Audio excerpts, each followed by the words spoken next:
Yeah. The 23rd of June, Rabbi Furst, Parsha Hashavua. What is it? It's Parshas Chukas. Parshas Chukas. In Eretz Israel, it is. If I'm not mistaken, it's Parshas Korach in the Chutz La'aretz, but we discussed Parshas Korach yesterday. So we're in Parshas Korach, Chukas. Okay, very good. Let's take a look here at. We'll start here where it says after Miriam was nifter, then after Aaron was nifter. Let's see. I'll start over here. Okay. Um, right. Parsha Chaf, Perik Chaf 20, and Perik Pasuk Yud Daled. Let's start with that. what was it again, please? Chaf Yud Daled by Ravi. Chaf Yud Daled, just by Ravi, right?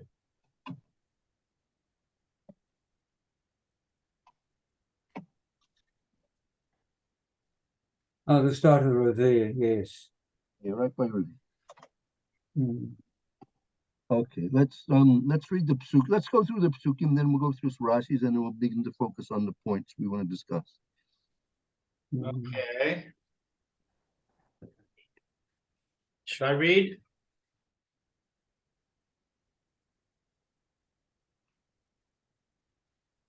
Rabbi? If you like on this, Roy likes to read whatever. Oh, it's all right. We've got our calling. Vayishlach Moshe malachim mi kadesh el melech Edom ki amar achicha Yisrael ata yadata es kol atila'a asher mitzaasnu.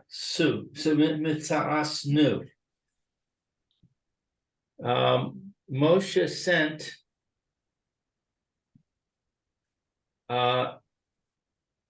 Malachim, angels, from Kadesh to the king of Edom.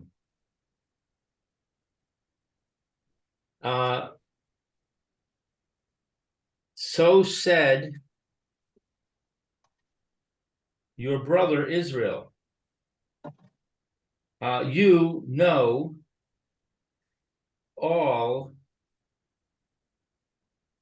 the hardship that has happened to us. Weiter or go to Rashi? Let's see Rashi. Good point. Let's see Rashi. Okay, so your brother Israel, what did he see that led him to mention brotherhood here? Moses said to Edom, we are brothers, children of Abraham, to whom it was said that your offspring shall be sojourners. It was incumbent upon both of us to pay that debt. I'm not sure I follow that. Okay, so let me. What debt is it talking about? Okay, for that, let's go back to Parshas. We have to go back to Bereshis. Parsha.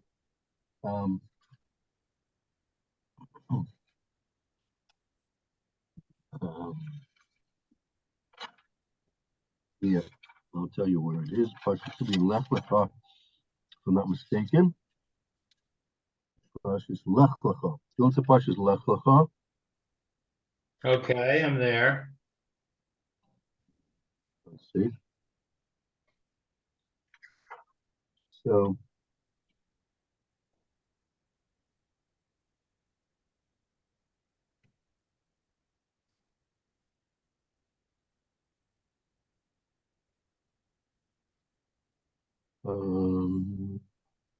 One minute.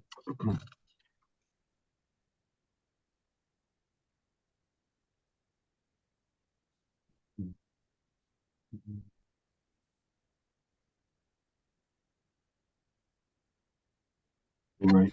That would bring you to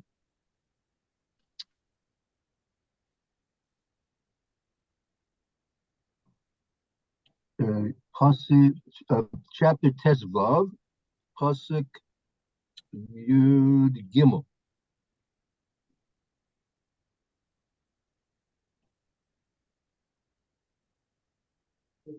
Okay, Tesvav, Yud, Gimel. Okay, and he said to Abraham, know with certainty that your offspring shall be sojourners in a land not their own. They will enslave them and they will oppress them 400 years. And also the nation that will enslave them I shall punish, and afterwards they shall leave with great possessions. Right.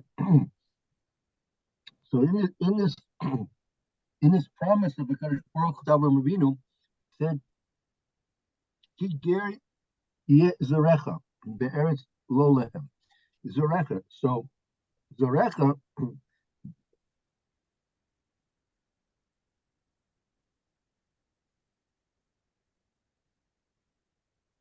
not is usually understood to mean Yitzchak, but it also includes um, uh, the sons of Yitzchak, right? And the sons of Yitzchak are two, Esav and Yaakov. So Esav is really included in this decree as well. Uh-huh. Right? Esav should have gone down as well. And Edom is a descendant of Esau?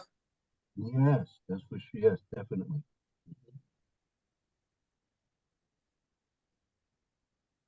So that's what this is referring to here. Okay, but what's the debt? Yeah. Go ahead. Yeah, Go on, Lou. I've got here a note. The implication is that that is we Israelites who have borne the slavery which you as our brothers should also have participated in. Therefore, you should at least show brotherly sympathy. Right, exactly. That's the That is the slavery? yes, that's true. Because that was the promise that Hashem made to Avraham Avinu, that the offspring of Avraham Avinu had to be enslaved. And Esav is ostensibly included in that as well.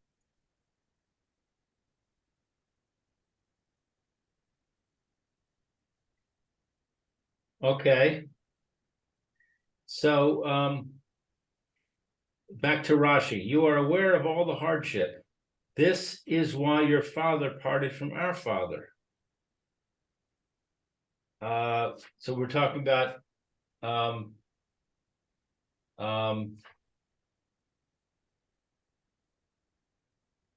what's his name? That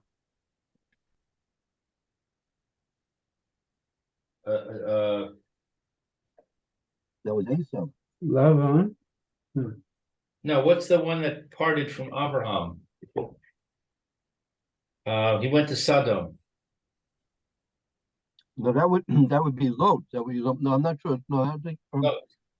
We're talking about Lot here? No, Esav. We're talking about Esau. Esau parted from Yaakov. Right. That we're talking about? Oh, here, as it says, and he went to his land because his brother Yaakov,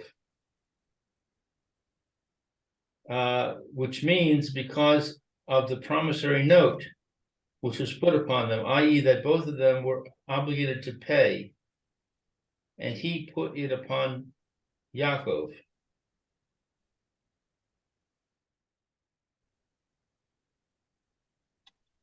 Okay. So this is the same debt, the same idea of the debt. Correct. All right. So,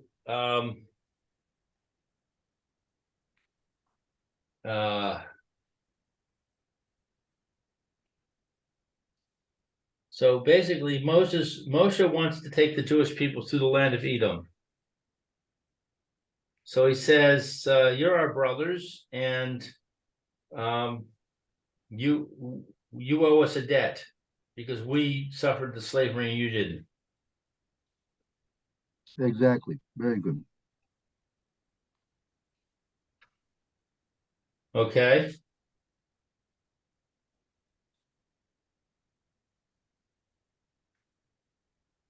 Also, if you want, I'm not sure if you have a targum in your edition of that you're using the Chumash there by you. I have a Targum, yes.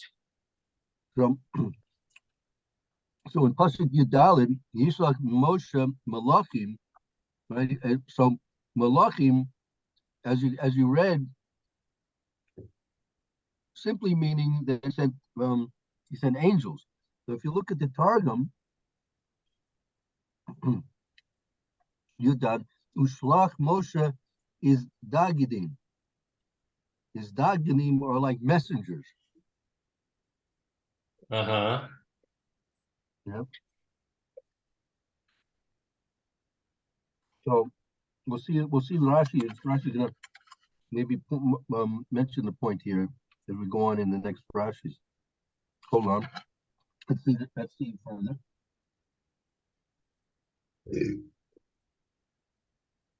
So you want me to read 15? Yes, I think so. Yeah. Okay. Vayerdu Avosenu Mitzrayma Vaneshev B'Mitzrayim Yamim Rabim Vayareu Lanu Mitzrayim V'La'avosenu. So our forefathers descended to Egypt, and they dwelled in Egypt many days. And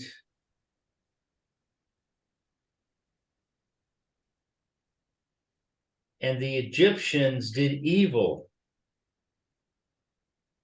to our fathers. Okay, Rashi says the Egyptians did evil. We suffered many travails, and to our forefathers. From here, we see that the patriarchs feel pain in the grave when the punishment comes upon Israel. That's bizarre. So let's try and understand how would he learn that out.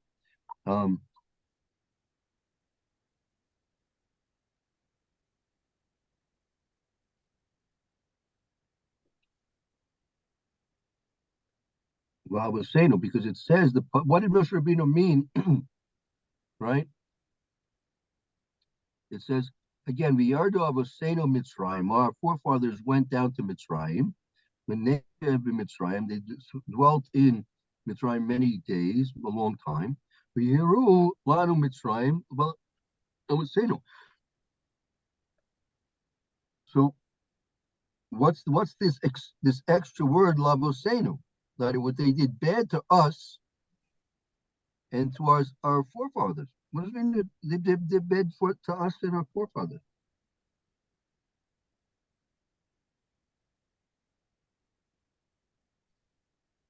I've got a note about that if I can find it again because I read it a few minutes ago. Mm-hmm.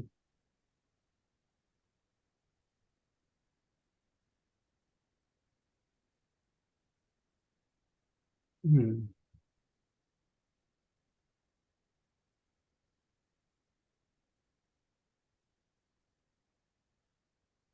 See, the Sif Chachamim says it really should have. I mean, Abosenu you could understand Abosenu in the simple sense, meaning the Lanu, meaning what's Lanu to those of us who are alive now, right? Lanu. And Abosenu, who are those? Those were those who were there before us in Mitzrayim, right? So where do you have the right to start jumping off and saying it's referring to the Abraham, Yitzchak, and Yaakov in the Kever, right? So the Sif Chachamim says that the order is reversed. Really, it should have said Viardu, right? It should have been as he started off in the beginning, Viardu Abosenu Mitzrayim, right? And so it should be it should have Lavosenu Velanu. If it was written Lavosenu Velanu, so then that would be the correct way of writing it, and then you wouldn't have any inference that you could make. But since it apparently Moshe Rabbeinu said things out of order, that it should Alanu Lavosenu, he should have said Avosenu first. Since Avosenu came last, that is opening the pasuk or for a special limud.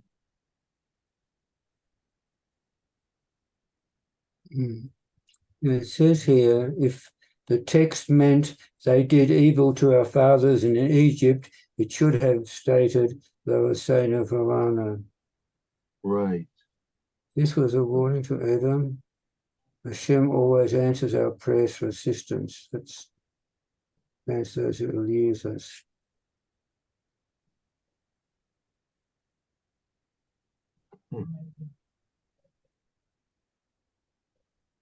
They were not complaining about the Egyptians, but rather in order to arouse the Edomites' sympathy, emphasizing the fact that they had so much.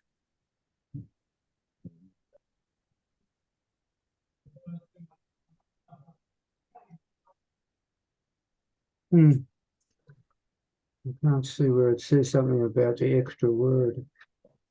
Well, no, it's the order of the words. It's not an extra word. The order of the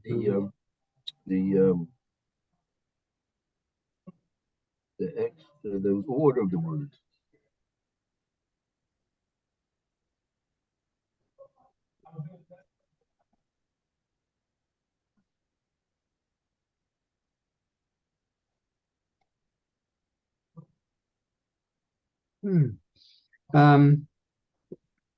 I've got here something a bit different, I think. Well, not different, but extra. And the Egyptians did evil to us. We have borne many adversities. Right, they were trying to get the Edomites to be sorry for them.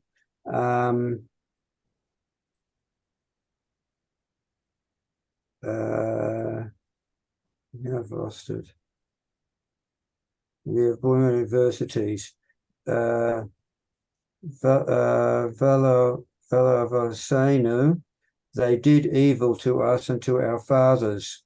From here we may learn that the patriarchs grieve in their graves when punishment comes,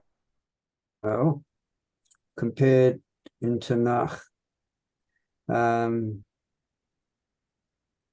Yeah, we haven't done 16 yet. What, page pasuk 16? We haven't done that yet, no. If the text meant that they did evil to our fathers in Egypt, it should have stated Lavosenu Velanu. That's right, exactly. That's the point. That's the point. See, it's not the extra word, it's the order of the word. So Moshe Rabbeinu is being very specific here, right?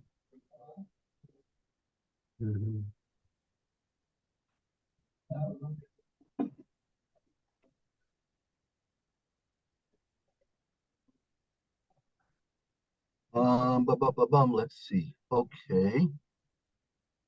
Let me just so first of all, though, this is a very big point.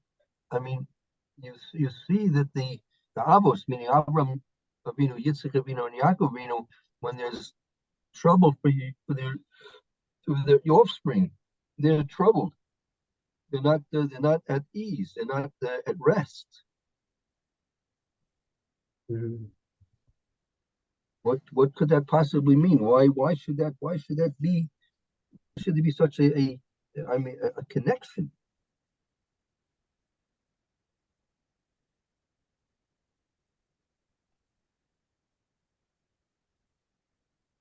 They did evil to us and to our fathers. Yes, they're So, punished. yeah. So our fathers in their Kavorim understand what we feel. They empathize. Yes. Or the Neshamas empathize with our earthly existence problems. Somebody.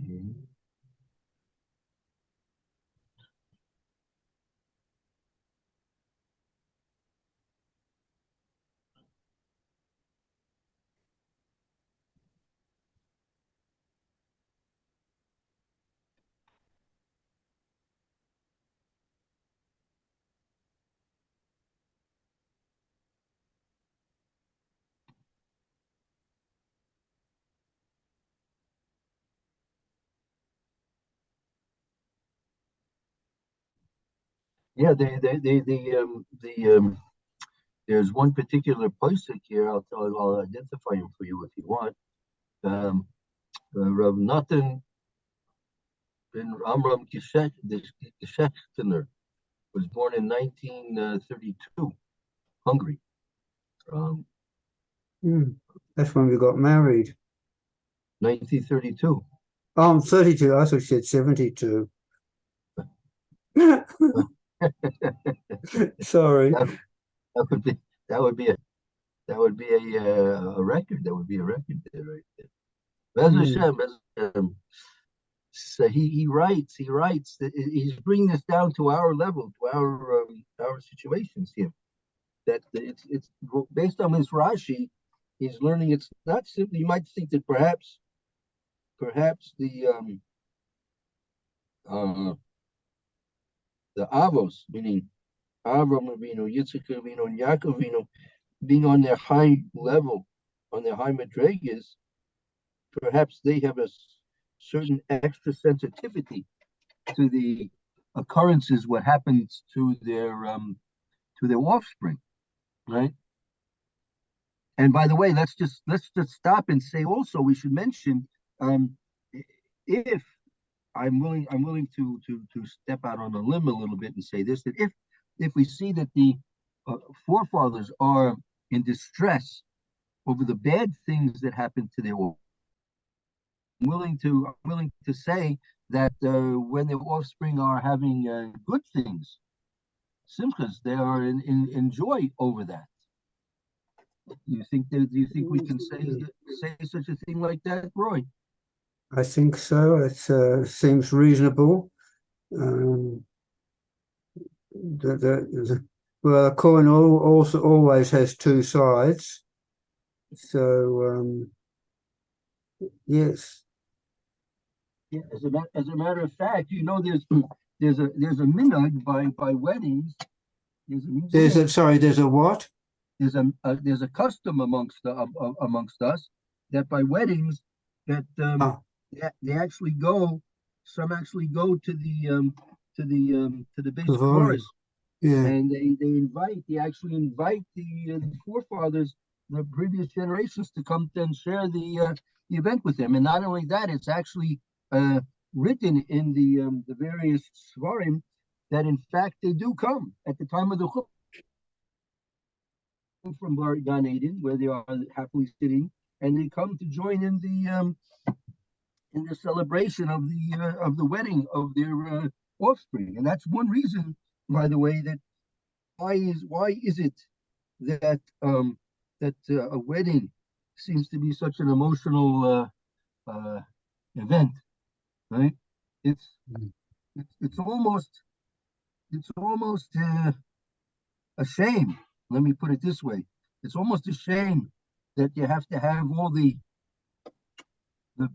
band and all the dancing and all that, because at the time of the chuppah, it's such a solemn, holy event that's taking place, right? That it would be lovely just to keep that sanctity and holiness throughout the whole evening. No, Roy, wouldn't that be wonderful?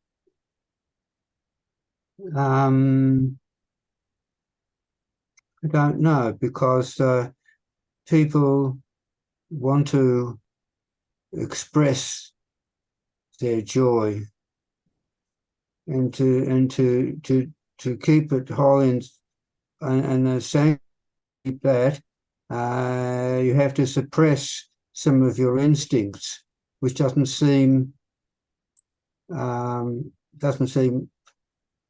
appropriate for the occasion.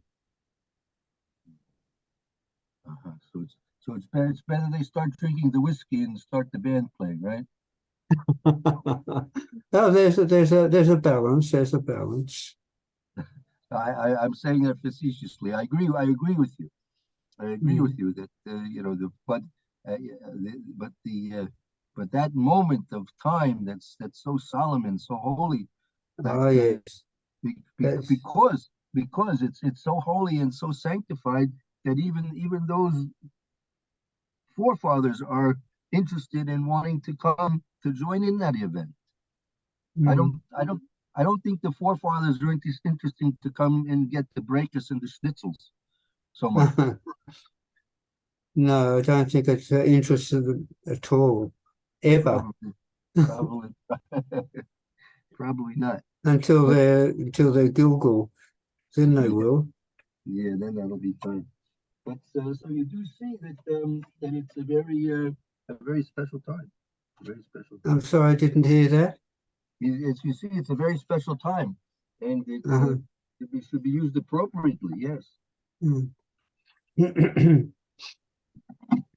So I would say that pretty definitively that that if the forefathers are distressed over the troubles of their offspring, they are certainly even more so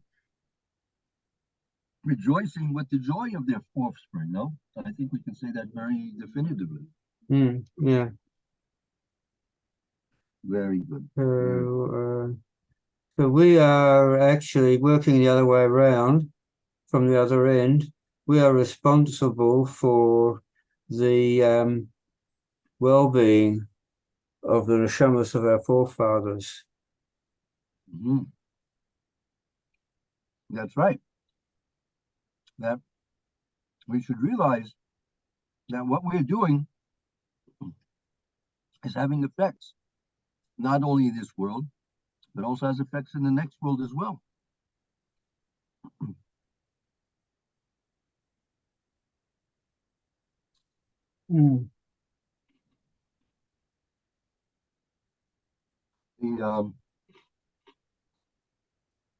Well, did we read 16? We didn't, did we?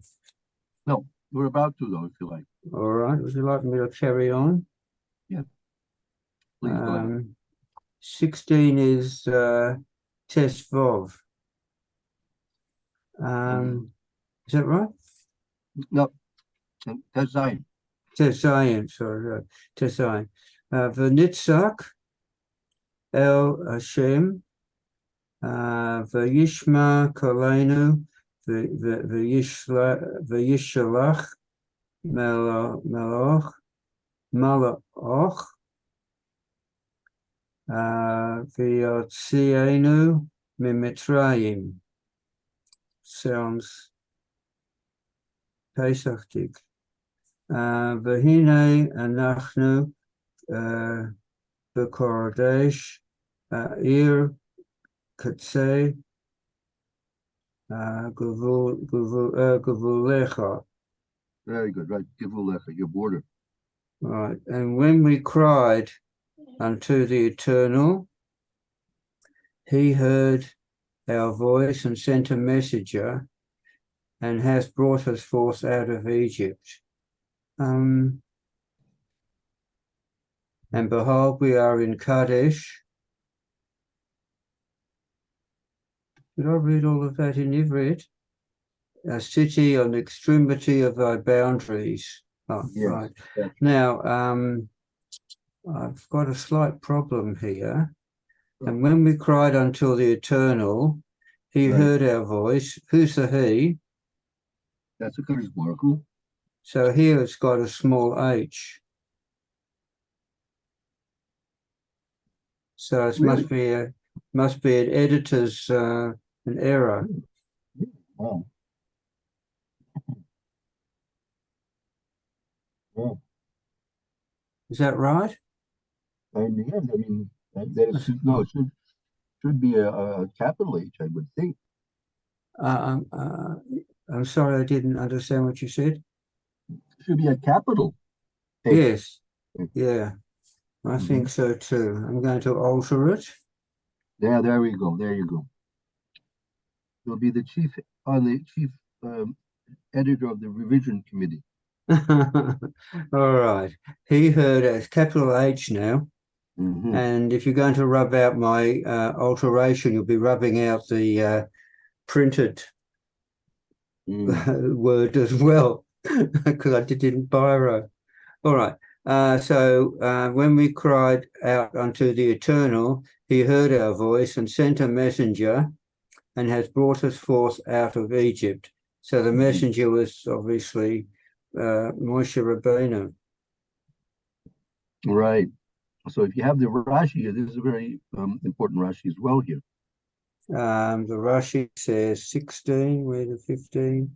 16. Yeshma Kolenu, and he heard our voice. Through the blessing with which our father Yaakov had blessed us, the voice is Yaakov's voice. It's Genesis 27:22. Because whenever we cry, we are answered. Tanakh, Shalach. Malach, a messenger or an angel, in brackets. This was Moshe. From this we may learn that the prophets are termed angels. So too it says in Chronicles 2:36-16, and they grieved the angels, Malachi of God, and they grieved the angels of God. What's this mean? Leviticus 1. Leviticus R. What is that? What is that? What is that referring to? I don't know.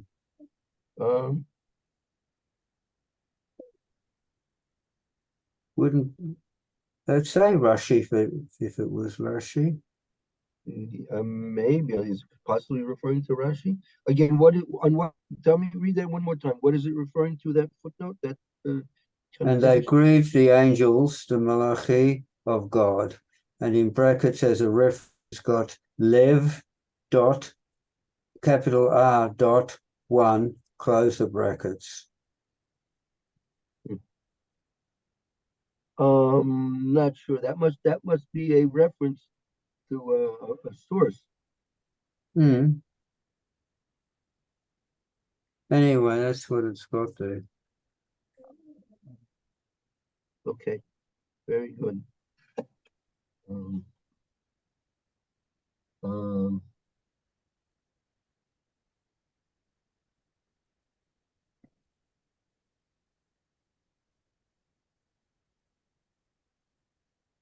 Right. So this is a fascinating statement that the Sha'anu Tza'akim Minam, we cry out and we're answered. Yes, that's Mhm. that's very that's a very fortunate statement. Yeah, whenever we cry, we are answered. 5. The note here says this was a warning to Edom. God always answers our prayer for assistance against those who ill use us. Right. So this is a warning, right? So now I want you to remember. We're going to go further in the psukim now, but I want you to remember this point. So what seems to be this? What seems to be the message of what Rashi's telling? Why is this a warning? What is the warning? Why is it? I don't know. Well, we're being told that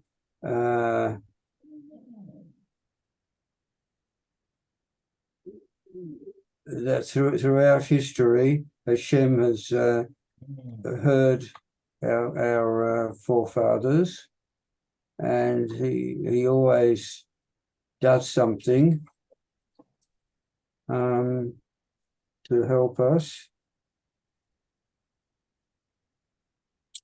And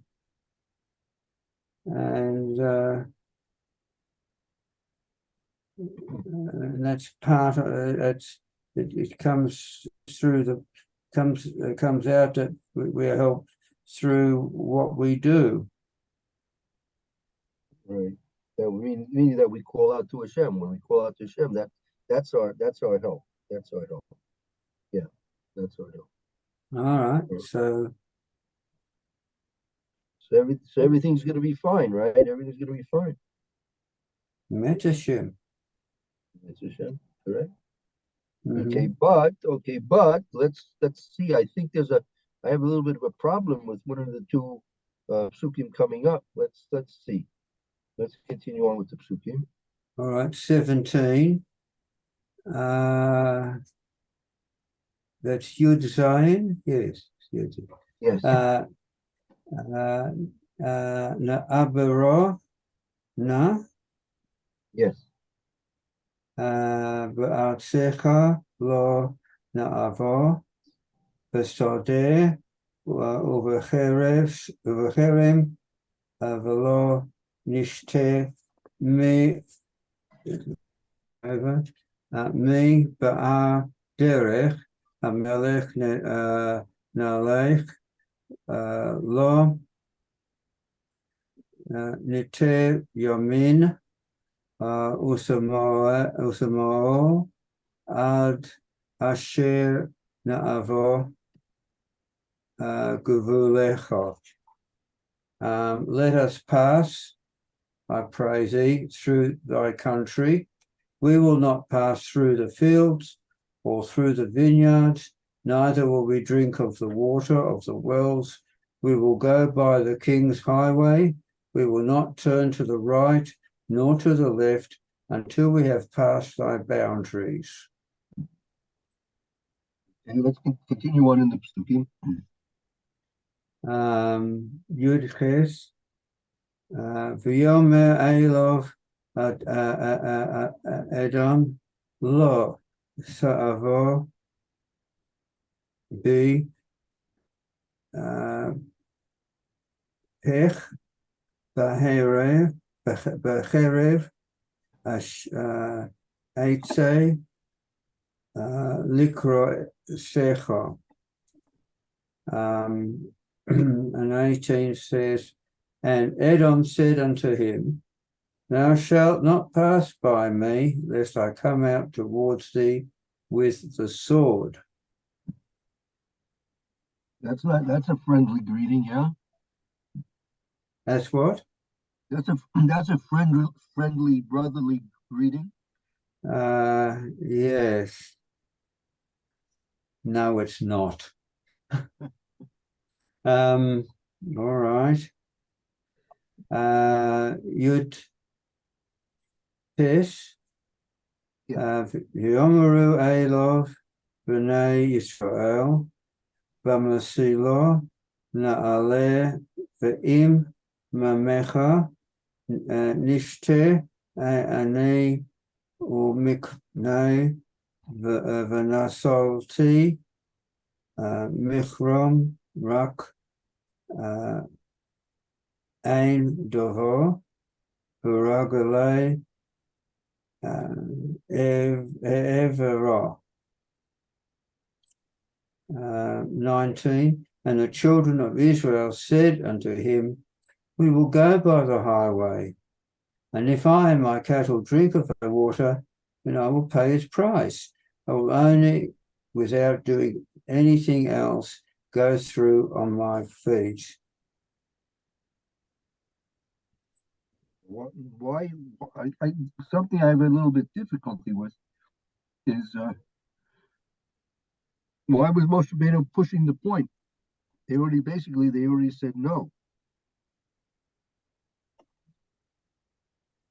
Right? He's giving you a chance to reconsider, of course, but they don't understand that. They didn't reconsider. They stuck to their original their original answer. There's no indication here or later on that they thought about it at all. Right. Which means, of course, that it was an automatic response. That's an anti-Semitic response, despite who they are. Right. Despite their history, it's an anti-Semitic response. Apparently. Mm-hmm. All right, let's continue on.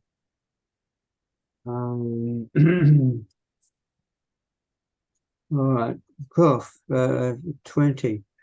V'yomer lo sa'avo v'yatse Edom likroso ba'am kavad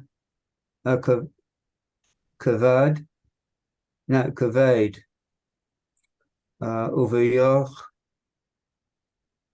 chazakah.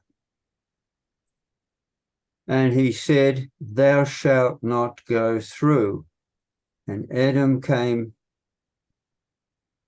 out towards him with much people and with a strong hand. Oh, that doesn't leave too much room for negotiation, huh? Oh, well. Their loss. It was their loss. Their loss. They lost. Yeah. They could have had a mixture of Nasasorchim. Let us go through their land. Let us go through their land, and we could partake of their food and drink, and we would pay them. They would pay them. We would like. Why wouldn't they want us to pay them? What is the big deal? Why? No, it's good business, right? Yep. Good business. I'll just finish off this section. Sure.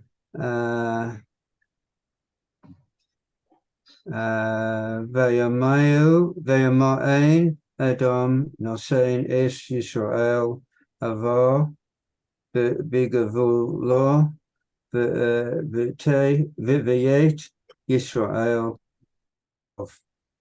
And the Eternal spoke to Moshe and Aaron in Mount Hor by the boundary of the land of Edom, saying, Aaron shall be gathered unto his people, for he shall not.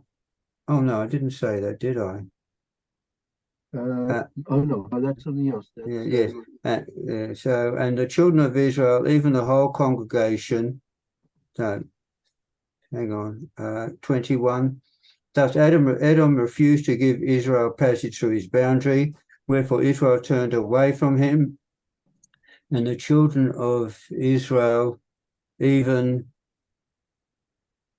the whole congregation, journeyed from Kadesh and came unto Mount Hor. Right. Okay. So that'll bring us to that point. Okay. Yeah. Actually, that'll be a good point to stop in any event. Okay. Very good. So we get a taste of Esau's Okay. hospitality, how he's happy to help a brother in need, right? Mm. Not, Yeah, it's a not, bitter taste. yeah, bitter place. Yeah, not so enjoyable experience. Okay, well, anyway, like I said, they lost out. They could have had the mitzvah. And, well, you know, could have helped us out. They lost out. All right, Mhm. it's a big lesson. Fine. Okay, so okay, we'll stop here. Let's see what the